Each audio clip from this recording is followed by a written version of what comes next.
30 some odd years after Star Wars.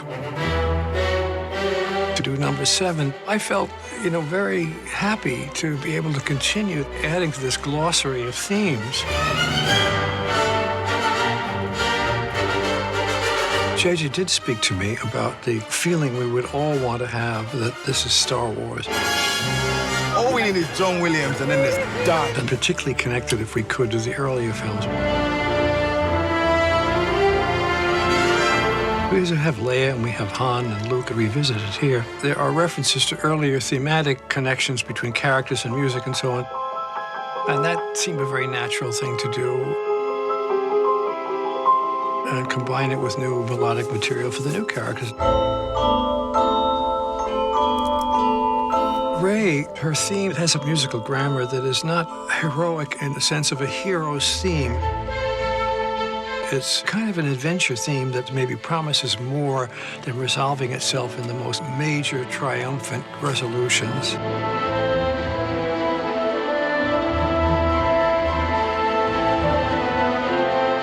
When we first meet her, she's been alone, she's without her parents. I felt a lot of empathy for that girl. And I think Rey's theme needs to illustrate that. I approached the task of Kylo Ren really just as an extension of Darth Vader in a way. Show me again the power of the darkness. And I didn't want to get too close to it.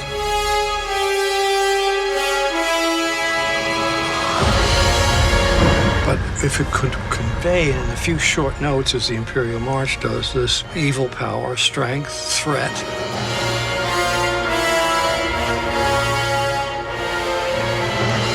it needs to be something that will hit you and is accessible right away. 1M1, take 756.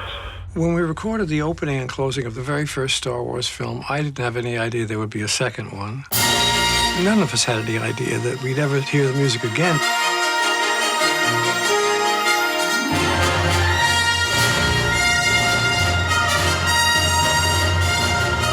When we played the music with the orchestra at the beginning and the end, it was a celebratory moment for them and for me and JJ. It was like visiting an old friend. Having kept up with him this long, I have to say that I just feel very grateful.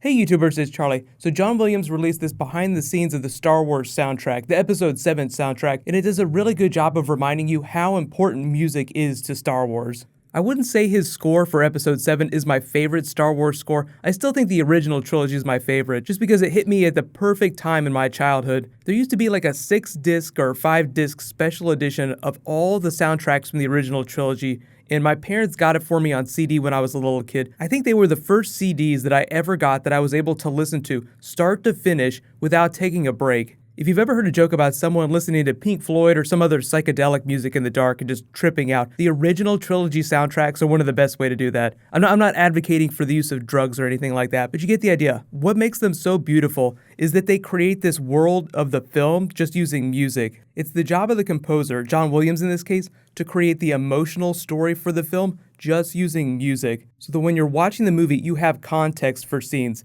Like when you're watching Rey sit there play with the X-Wing helmet, you sense that she's waiting. Now you can see it just because you're watching the movie, but the music tells you that she is longing for something. From the new soundtrack, from the Episode 7 soundtrack, I would say Rey's theme is probably my favorite song. From the original trilogy, my favorite track usually bounces back and forth between one or two things, depending on what my mood is. The Imperial March from Empire Strikes Back. I think the only Star Wars track that's more ubiquitous than that is the opening fanfare, the opening title crawl music. But that actually isn't my other favorite. The one that I bounce back and forth between is the Episode 4 Throne Room End Credits track. It's super celebratory because they just blew the Death Star up and they're getting shiny prizes. They're all pumping their fists in the air. And there's this driving force aspect to it that makes you feel like they're pushing forward into the next film, like the rebellion is marching forward into the next movie. Those are the two tracks that I listen to when I want to get really pumped up, but it depends on what I'm getting pumped up for. Some of my friends who are actual critics said they didn't like the Episode 7 soundtrack quite as much as the classic trilogy or even the soundtrack for the prequel movies. I still like the original trilogy soundtrack more than the prequels, but I still haven't quite decided if I like the Episode 7 soundtrack more than the prequel soundtrack. Let me know in the comments though, what is your favorite Star Wars music? It could be diegetic music, which is music like the Cantina Band that happens inside the films, or the soundtrack, like stuff that plays around the film. I think I talked about it in my Easter egg video, but if you guys don't know who Lin-Manuel is, he's this really awesome musician and performer that's mostly been doing Hamilton recently, but he also composed the original song for Maz Kanata's Cantina. So when you see Star Wars and the band starts playing like that version of the Cantina Band, it's kind of like a Cantina Band scene. Lin-Manuel composed and performed that song inside the film. It wasn't a John Williams song. Speaking of Easter eggs, here's a really cool one too. For Episode 6, Return of the Jedi, John Williams has a son named Joseph Williams who is also a musician. He wrote the lyrics for Max Rebo's band during the Loptinek song. So much of the magic of Star Wars owes to its music and its sounds. It's so unique. That's what makes Star Wars Star Wars. Really, there are 3 big Star Wars sounds that, no matter what language you speak, you will instantly associate with Star Wars. 1, there's the sound of a lightsaber. 2, the howl of a TIE fighter, and 3, Darth Vader's respirator. That's actually another good question for you guys. Let me know in the comments, what is your favorite Star Wars sound? Is it the sound of a lightsaber? Is it the sound of Darth Vader's breathing? I feel like there are just a couple things that everyone has in common. Like you always know what the sound of someone popping their lightsaber is, and it means shit is going down. If you guys are big Star Wars collectors, I don't collect a lot of toys, but I do like to collect a lot of music. They're releasing the vinyl for Episode 7 in another month or 2, so it should be coming pretty soon. You can pre-order it, but it's already on Spotify, so you can listen to it for free. But if you really want to spend the money on the awesome vinyl edition, it should be out pretty soon. Just to talk about Episode 8 for a second, Rian Johnson's been filming. They just started filming. That's what I posted that teaser for the other week. But he's also been doing the funny thing of posting images from the set. Like he posted this console photo here. He posted this camera photo here. Like, is this technology? Is this a droid? Just funny ways of marketing the film without actually marketing the film, which I'm totally down for. I love his sense of humor. He's one of those directors that's very open. I think J.J. Abrams learned to be a little bit more open. But when they were filming Episode 7, they tended to keep things a little closer to the vest, with the exception of those Omaze videos. But for those of you that are really upset that we haven't seen a Rogue One trailer yet, don't worry, I think it's going to drop with Captain America Civil War. Disney tends to group their films together, so, big Marvel film happening, they're going to put some Star Wars with it too.